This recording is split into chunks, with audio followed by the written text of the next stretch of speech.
Bienvenue à tous, merci de nous rejoindre pour l'information sur RTI 1 en ce 4 janvier 2022.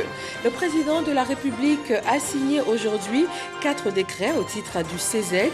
Eugène Aka Awele est nommé président du Conseil économique, social, environnemental et culturel. Le nombre de membres de l'institution est fixé à 120. La liste sera prochainement publiée par voie de presse. La rentrée solennelle aura lieu le 27 janvier prochain. Changement également au sein du Conseil de l'Entente. Le nouveau secrétaire exécutif, Marcel Amontano, prend officiellement fonction.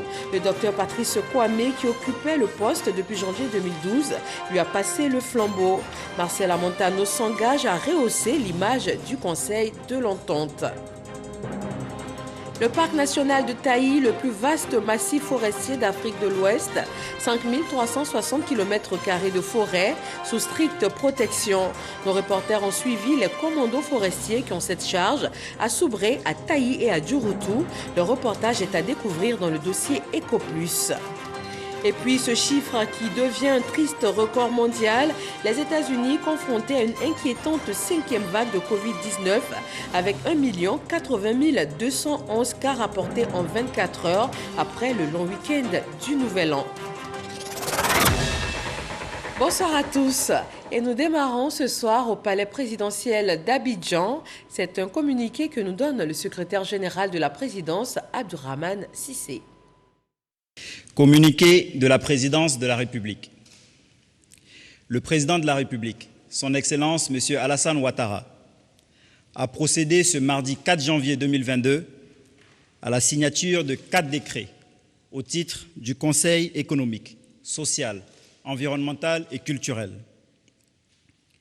Ces décrets ont été pris conformément à la loi organique numéro 2018-867 déterminant la composition et le fonctionnement du Conseil économique, social, environnemental et culturel, tel que modifié par l'ordonnance du 1er décembre 2021.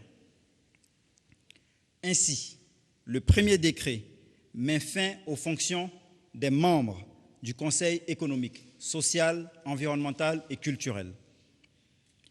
Le deuxième décret fixe le nombre des membres du Conseil économique, environnemental, social et culturel à 120. Le troisième décret porte sur la nomination de 115 nouveaux membres du Conseil économique, social, environnemental et culturel, dont la liste sera publiée par voie de presse.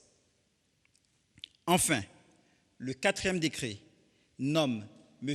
Eugène Aka Awele en qualité de président du Conseil économique, social, environnemental et culturel. La rentrée solennelle du Conseil économique, social, environnemental et culturel aura lieu le jeudi 27 janvier 2022 à 10 h au siège de l'institution. Fait à Abidjan le mardi 4 janvier 2022. Une autre information de la présidence de la République, la Direction générale du protocole d'État porte à la connaissance des corps constitués, des missions diplomatiques et organisations internationales accréditées en Côte d'Ivoire qu'en raison de la résurgence de la pandémie à Covid-19 et des nouvelles évolutions observées par les autorités sanitaires. La cérémonie de présentation de vœux du Nouvel An au président de la République, initialement prévu le jeudi 6 janvier 2022, est reporté à une date ultérieure. Le Conseil de l'Entente a un nouveau secrétaire exécutif. Marcel Amontano remplace à ce poste le docteur Patrice Kwame qui occupait la fonction depuis janvier 2012. La passation des charges avec Moussa Konaté. Marcel Amontano est le nouveau secrétaire exécutif du Conseil de l'Entente. Il remplace Patrice Kwame à ce poste depuis 2012. Patrice Kwame quitte donc ses fonctions après 2 mandats. Avec l'accord de la conférence des chefs d'État, un programme immobilier est lancé avec le projet de construction de la tour Entente à Abidjan. Le partenaire du Conseil de l'Entente pour ce projet est la Caisse générale de retraite des agents de l'État, la CGRAE, en Côte d'Ivoire. Le Conseil d'entente détient 51% du capital de la société de projet mise en place et la SEGRAE 49%. Le coût du projet est estimé à 49 milliards 600 millions de francs CFA. À ce jour, le financement est bouclé. Ancien directeur de cabinet du chef de l'État et ancien ministre des Affaires étrangères, Marcel Amontano traduit sa gratitude au président de la République. Il s'engage à rehausser l'image de l'institution sous-régionale. Je voudrais également remercier les présidents des pays membres qui ont bien voulu accepter la proposition du président Ouattara et m'accorder ainsi leur confiance. Nous allons nous employer à relever les défis futurs au bénéfice des pays et des populations du point de vue de l'amélioration de leurs conditions de vie. La passation entre les deux personnalités s'est tenue en présence du ministre en charge de l'intégration africaine.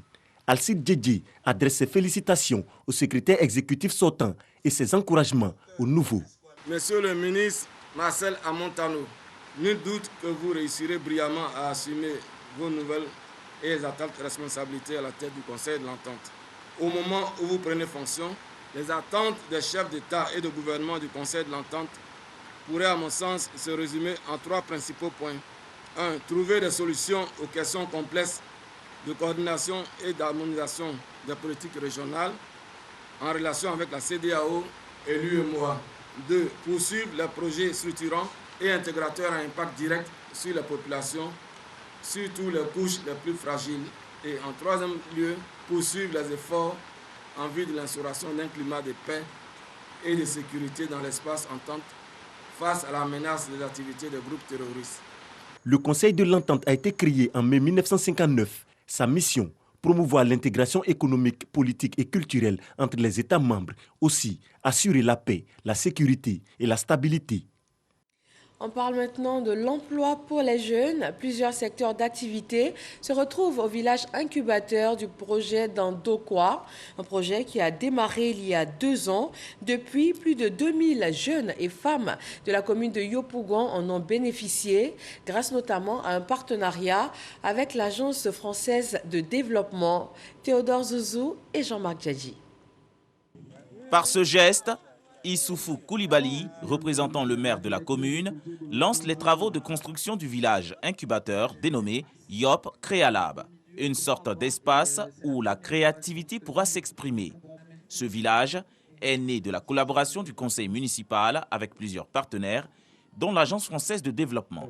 Objectif, permettre aux talents cachés en culture, en art, dans les domaines de recyclage, de la protection de l'environnement, du numérique, d'être encadrés et de créer des entreprises pouvant impacter la société. Yop Créalab, qui est la première étape de ce rêve que nous avons imaginé ensemble avec la mairie, d'équiper Andokwa d'un espace qui sera un espace où la créativité de toute sa jeunesse, de sa population et des femmes pourra s'exprimer pour recréer ensemble une nouvelle identité d'Andokwa. Yop Créalab, ici à Andokwa, vient sédentariser un projet qui depuis 2 ans procédait par camion mobile pour dispenser la formation au numérique. Désormais, tous les talents désireux d'avoir des connaissances numériques ont un lieu où s'adresser. Ce centre sera équipé selon les besoins du domaine d'activité. Il est important qu'on puisse approprier ce projet. Ce qui sortira en aval, des bâtiments qui permettront à nos jeunes d'exposer ou de développer leur savoir-faire. Pour le conseil municipal de Yopougon, ce projet va contribuer à la réduction du chômage des jeunes et des femmes, mais aussi à lutter contre la pauvreté dans la commune. La cacaoculture développée à partir de champs d'anacardier, c'est ce qu'ont réussi les cultivateurs de Dienfé dans le Haut-Rodougou. C'est aujourd'hui une localité productrice de cacao, même si elle n'est pas en zone forestière. Voyons comment l'agroforesterie a permis à Dienfé de développer la cacaoculture et même d'être réputée en la matière dans ce sujet tourné par Léon Brou. Ce champ de cacaoyer s'étend sur 2 hectares, dont 1,5 déjà en production. C'est la propriété du chef du village de Dienfé, département de Séguéla. La parcelle même n'est pas trop grande. On gagne au moins 1,5 tonnes. Dienfé se situe à la lisière des régions du Haut-Rodougou, Osassandra, Montagne et Bafing, donc une localité à cheval sur la savane et la forêt, favorise donc la cacaoculture à Diamfé, de techniques particulières. Forêt, tu ne vas pas mettre feu. Si tu as mis feu dessus, que le feu même a mangé le coin que tu as coupé, tu ne peux pas planter cacao là-bas. Le coin qu'on appelle popo, tu plantes anacarde va pousser. Là maintenant, tu vas planter cacao maintenant. S'il y a l'homme dessus, cacao, même s'il y a soleil, le soleil ne va pas le fatiguer. Cacao va arriver dans un nouveau, il faut tuer un pied ici, un pied là-bas, anacarde. Là, le vent même va le frapper maintenant, ça donne. Agroforesterie à base d'anacardier en savane et culture sans brûlis en forêt galerie. Voilà la clé du succès de la cacaoculture dans le Worodougou. Boaké l'a acquise avec les allochtones et halogènes cacaoculteurs. Il est à côté de toi. Tu vas regarder son champ pour dire, ah monsieur, comment on fait le travail là? Il va t'expliquer. C'est ça qui nous motivait de faire champ de cacao ici. Sinon, il n'y avait pas champ de cacao ici. Nos parents même n'ont pas fait champ de cacao. La dernière campagne de commercialisation, le village a économisé une ristourne de 500 000 francs CFA. Autant dire que la cacaoculture nourrit son homme et même Diamfé. Anacarde, dans la vente, par le kilo, on a 5 francs dessus pour le village. La vente de cacao aussi, on a 5 francs dessus par le kilo dans nos caisses. J'ai dit à tout le monde, tu vas s'asseoir mon frère à Abidjan, mon frère en France, si tu n'as pas donné l'argent et puis tu es malade ici, là, comment tu vas te faire soigner? La motivation de cet appel réside dans le fait que le cacao reste le mieux coté des produits agricoles du Worodougou. L'agroforesterie est un mode d'exploitation des terres agricoles qui préserve le couvert forestier. C'est aussi la mission quotidienne des membres de l'unité d'intervention des parcs et réserves de prendre soin des forêts ivoiriennes. Ils patrouillent dans le parc national de Taï pour préserver ce massif forestier des défrichements, de l'orpaillage et du braconnage. Une centaine d'agents pour protéger les 5360 km² de forêt, faisant du parc national de Taï le plus vaste massif forestier d'Afrique de l'Ouest. Nos reporters ont suivi ces commandos forestiers dans leur mission à Soubré, à Taï et à Djurutu. Leur reportage dans le dossier EcoPlus de ce mardi.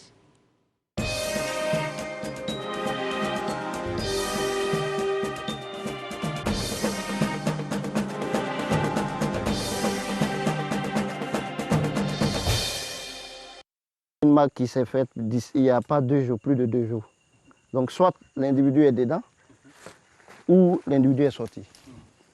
C'est un contrôle de routine, comme le lieutenant François Silué effectue régulièrement sur la frontière est du parc national de Taï. Membre de l'unité d'intervention des parcs et réserves, il est ce qu'on appelle ici un commando forestier. Il veille à la préservation de cette partie de la forêt. Ici, les populations riveraines avaient réussi à défricher 4000 hectares de forêt appartenant au parc, aujourd'hui récupérés par l'Office ivoirien des parcs et réserves, OIPR. Aujourd'hui, en tout cas, nous sommes satisfaits de ce repeuplement-là qui est en train d'être fait. Et en tout cas, nous voulons laisser ce joyau-là intégral, c'est-à-dire pas d'apport humain. 4000 hectares récupérés, mais la pression demeure forte sur l'ensemble du massif forestier. Ce sont des nouveaux plants. Ça veut dire que là, il y avait de la forêt avant. Vous voyez que c'est des nouveaux plants de cacao. Ce n'est pas des plants qui ont plus de 5 ans. Ce n'était pas le parc. Je ne sais pas si ces populations avaient décidé de réserver ça pour elles-mêmes. Mais bon, aujourd'hui, on en a fait du cacao. Les défrichements, l'orpaillage, mais surtout le braconnage, telles sont les principales menaces contre lesquelles doivent lutter les commandos forestiers. À Djurutu, sur le front ouest du parc, le lieutenant Sendokone et ses hommes démarrent leur patrouille. Aujourd'hui, nous allons balayer la zone de l'Écoutel, le campement chimpanzé, et puis aller dans la zone du Mont Nukui pour voir s'il y a des velléités de braconnage surtout. Une opération de patrouille ordinaire, mais également de surveillance des zones à forte concentration d'espèces phares. Voilà une piste d'éléphant. Elle est montée comme ça. Voilà. Donc, il faut marquer. Pour quadriller les 5360 km² du parc national de Taï, l'OIPR disposait en 2018 de 91 agents. Le plan d'aménagement et de gestion du parc souhaite porter ce nombre à 120 agents pour une surveillance plus efficace, car les braconniers ne sont jamais loin.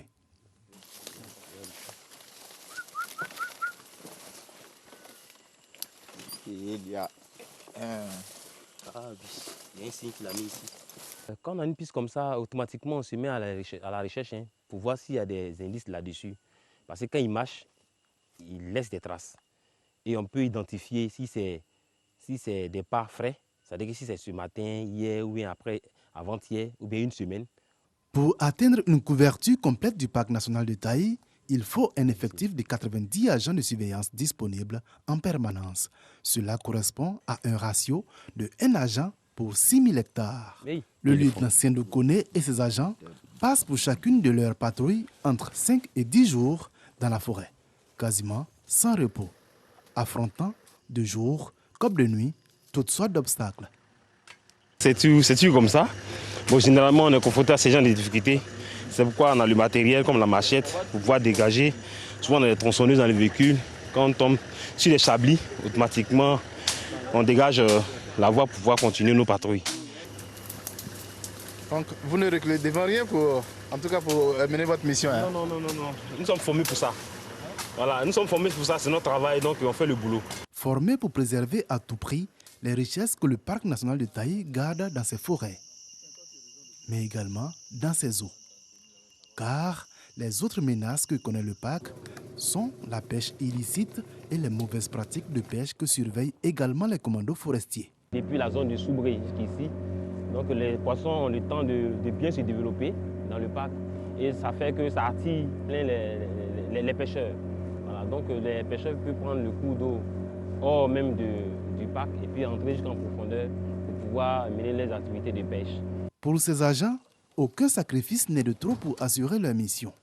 Ils ont pris conscience depuis longtemps des bénéfices à préserver ce parc.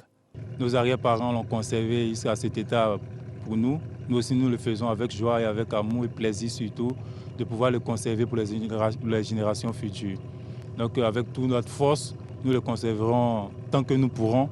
La direction de zone sud-ouest de l'OIPR est dirigée par le colonel Aboulaye Diarasouba.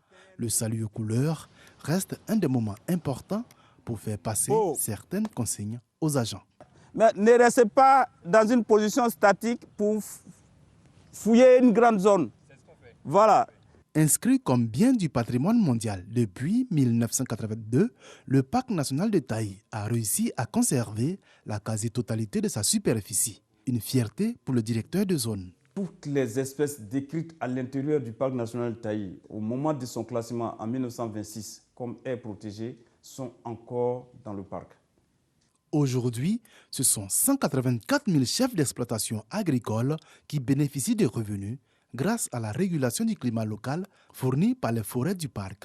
Au moins 3,2% du PIB de la Côte d'Ivoire dépendrait du parc national de Taï, soit la production de cacao, café, EVA et palmier à huile, représentant un chiffre d'affaires de 492 milliards de francs CFA. Un dossier tourné pendant une semaine au cœur des forêts classées ivoiriennes par Jean-Louis Gbangbo pour nous permettre de découvrir ce réservoir d'oxygène dont dispose la Côte d'Ivoire, mais aussi le travail abattu avec passion par ces hommes de l'unité d'intervention des parcs et réserves. Voyons maintenant le point de la pandémie à Covid-19 en Côte d'Ivoire.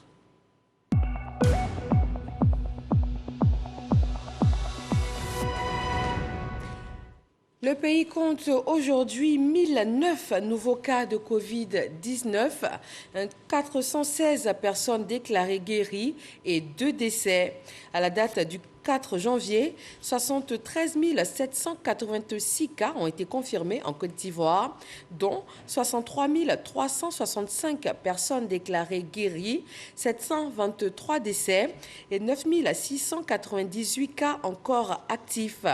7 243 628 doses de vaccins ont été administrées. Et les États-Unis d'Amérique qui sont confrontés à une inquiétante 5e vague de Covid-19 alimentée par le variant Omicron. Un record mondial de 1 080 211 cas a été enregistré lundi après le long week-end du Nouvel An. C'est plus du double de cas enregistrés lundi dernier après le week-end de 3 jours de Noël où plus de 489 000 infections avaient été comptabilisées. Et on change de tableau dans le domaine de la défense. Ici en Côte d'Ivoire, ils ont passé 40 années sous le drapeau. 5 officiers quittent les forces armées pour rejoindre la vie civile. Ils sont appelés à faire valoir leur droit à la retraite. À Boussanogo pour la cérémonie de fin de service actif. Beaucoup d'émotions à l'état-major général des armées. Le dernier touché du drapeau. Il a suscité chez ses officiers toute une vocation. Ils sont à leur dernier jour de service actif. Ils ont servi sous le drapeau pendant 40 années et leur rendement a été exceptionnel. Le général des brigades, Koulibaly Bamoro, les colonels-majors Doumbia Aboubakar Youssoufou et Jean-Hubert Wassena, le colonel Gbagbo Ndegri Emmanuel et le lieutenant-colonel Nebou Antoine Rouget font leurs adieux à l'armée ivoirienne. Leur dernier salut au drapeau en tant que membre des forces armées de Côte d'Ivoire. Ils saluent également une dernière fois leurs collaborateurs. Le chef d'état-major général des armées, le général de corps d'armée Lassina Doumbia, a salué les grandes qualités des partants. Vous avez choisi 40 ans de renoncement à certaines habitudes qui participent à la qualité de vie.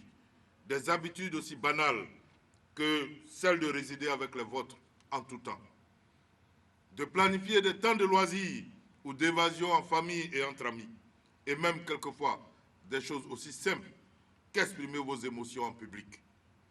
Vous avez 40 ans durant porté le masque de la rigueur qui en impose, de la rectitude qui intimide, de la discrétion qui questionne. Tout ceci parce que vous avez épousé des valeurs auxquelles un environnement spécifique vous contraignait. Et là encore, je vous dis, vous avez bien fait. Vous voilà à l'orée d'une nouvelle vie. Celle où il vous faudra tout réapprendre. Parce que vous êtes certes de grands anciens dans les casernes, mais chez les civils, vous serez probablement des bisutes. Pour ma part, j'ai été fier d'être votre chef et de vous avoir pour collaborateur. Exécution de l'hymne national suivie de la dernière revue de troupes pour le général de brigade Koulibaly Bamoro. Les 5 partants ont par la suite reçu des présents du chef d'état-major général des armées et les encouragements de leurs anciens collaborateurs. Le tout dans une belle ambiance. Belle ambiance également pendant la période des fêtes de fin d'année où 3000 femmes de la région du Moronou ont reçu un appui venant du chef de l'État. Des présents qui leur ont été symboliquement remis par la ministre de la Culture, Godefroy Okambawa. Dans le cadre des festivités de fin d'année, la ministre de la Culture et de l'Industrie des Arts et du Spectacle, Arlette Kwame Dunguessan, apporte un soutien à 3000 femmes du Moronou, comprenant les départements de Mbato, Bongouanou et Ara.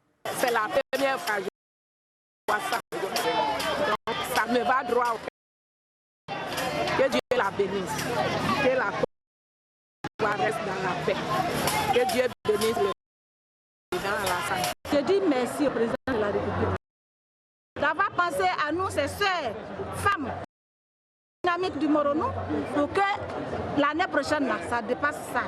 Selon la ministre, cette action sociale du président de la République, Alassane Ouattara, vise à permettre à ces femmes de passer de meilleurs moments de fin d'année. Je voudrais me réjouir de la mobilisation et surtout de trouver avec Madame le Préfet l'environnement paisible qu'il y a dans le Moronou. Je voudrais profiter de l'occasion pour souhaiter année de paix, une année de bonheur, une année de santé à toute la population du Moronou. La ministre a saisi l'occasion pour saluer les autorités administratives, coutumières et religieuses pour leur engagement pour la paix et la cohésion sociale dans la région. Elle a invité également les femmes à demeurer des actrices dans l'éducation des enfants. La scène culturelle a célébré un grand nom de la musique en Côte d'Ivoire. Nguès Bonsons totalise 25 années de carrière. L'artiste et son orchestre, le Toutia, ont investi pour l'occasion la 4000 places du Palais de la Culture, au plus grand plaisir des mélomanes. Franck Wadio. La 4000 places du Palais de la Culture d'Abidjan vibrant sous les clameurs et chants du terroir baoulé, peuple du centre du pays. Et l'un de ceux qui emportent le flambeau musical fête ses 25 ans de carrière. Nguès Bonsons trouve enfin réponse à ses éternelles interrogations, et cela à travers ce talent fusionnel avec son public. Ses chansons sont souvent des énigmes poétisées, mais aujourd'hui, il se veut un chanteur de la paix.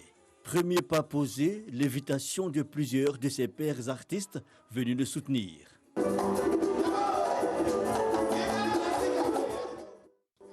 Des spectateurs pour leur part conquis, qui en redemandent. Nous sommes fiers, nous sommes contents et nous en remercions toutes ces personnes qui ont organisé. Nous remercions Nguès Bonsons. Nguès Bonsons qui a fait concert comme ça, si je ne viens pas là, je ne suis pas contente. Quand j'entends sa voix comme ça là, vraiment. Un premier spectacle au Palais de la Culture, belle façon de commencer l'année. Et dans le texte, un message de cohésion porté par le parrain Amédée Kofi Kwaku, ministre de l'Équipement et de l'Entretien routier. Tous les élus qui sont avec nous sont des élus, certains sont RHDP, certains sont PDCI, mais on a décidé d'être tous là ensemble, à vos côtés, pour célébrer la paix et la réconciliation. Donc on touche les gens du Nord, on touche les gens de l'Ouest, on touche les gens du Sud et on touche les gens de l'Est. Moi qui vous parle, je suis le député et le maire de la commune de Divo. Divo, c'est à l'ouest. Mais c'est parce que le peuple accueillant, Dida, a accueilli mes parents qu'aujourd'hui je suis le maire et je suis le député de Divo. C'est ce que nous souhaitons pour la Côte d'Ivoire. Amédée Kofi Kwaku, soutenu dans sa démarche par plusieurs représentants du parti politique, pour l'artiste, c'est un pas de franchi. C'est pour cela que vous avez vu l'emplacement, il n'y a pas eu le camp de RHDP, il n'y a pas eu le camp de PDCI. On est mélangé comme ça. Parce que quand tu es à côté de moi, au moins, tu vas me parler un peu. Moi aussi, je vais te parler. Voilà, c'est comme ça que je veux. Les politiciens ont fait leur part, mais nous, les chanteurs aussi, il faudrait quand même qu'on joue notre grain de sel. Voilà, c'est ce que j'ai fait. Nguès Bonsons, Nguessan Julien, l'état civil pour l'histoire, a été découvert par Feu Marino du groupe Ouya. Il est projeté sous les feux de la rampe à la finale de l'édition 1991 de Podium, émission phare de la RTI. 25 ans de carrière célébrée, la cohésion et la paix, des messages véhiculés lors de ce grand événement culturel, des notions également au centre de la prière spéciale initiée par la mission glorieuse du Christ en action. Patricia Omouetia. Premier dimanche de l'année 2022. Prière pour la nation ivoirienne et messe d'action de grâce. Des actions et des déclarations prophétiques pour déclencher la bénédiction et la paix pour la Côte d'Ivoire. 12 bougies, symboliques des 12 mois de l'année, et l'huile d'onction, signe de victoire et d'élévation pour la Côte d'Ivoire. Des actions posées ici par l'évêque général de la mission glorieuse du Christ en action, à travers le représentant du président de la République, qui reçoit ici tous ces actes et ces déclarations prophétiques. C'est la nation ivoirienne qui est bénie. Déjà, nous rendons grâce au Seigneur pour le temps que nous avons passé. Nous avons pris le soin de prier pour le président de la République, qui est le garant de toute la nation, de tous les Ivoiriens. Nous avons prié pour son gouvernement. Nous avons prié pour tous les Ivoiriens. Et dès déjà ce lundi 3, nous avons lancé déjà un moment de jeûne de 21 jours. Le président de la République, le président Ouattara, m'a instruit à l'effet de venir participer à ce culte et leur témoigner à toute la communauté du Christ en Côte d'Ivoire, à toute la communauté évangélique, tout son respect, toute sa gratitude pour ce qu'elle a fait, cette communauté-là, tout au long de l'année 2021. Et il souhaite que ces prières-là continuent pour 2022 afin que nous continuions à vivre dans un havre de paix qu'est la Côte d'Ivoire. Des prières d'abondance pour les Ivoiriens, louanges et joie, autant d'attitudes de reconnaissance envers Dieu pour l'année écoulée. Pour ce début d'année, des prières pour la paix, des offrandes, des dons et aussi des témoignages ont meublé cette célébration. En sport football, la CAN 2021 démarre ce dimanche 9 janvier au Cameroun. Les éléphants seront bien présents à ce grand rendez-vous africain. Patrice Baumel et ses joueurs vont bénéficier pour cela du soutien des Ivoiriens à travers le concept « Tous derrière les éléphants ». Il a été lancé par la FIF et Ngamblé Konaté nous en parle. À 5 jours du début de la Coupe d'Afrique des Nations de football 2021, le ministre de la Promotion des Sports et du Développement de l'économie sportive, Paulin Claude Danho, sonne la mobilisation autour de l'équipe nationale. À cette occasion, le premier responsable du sport ivoirien avait à ses côtés le président du COCAN, François-Albert Amicha, et son conseiller spécial, Jacques Anouma, Claude Zito, représentant le comité de normalisation de la FIF et les membres du comité national de soutien aux éléphants. Nos athlètes doivent sentir que toute la nation est mobilisée derrière eux.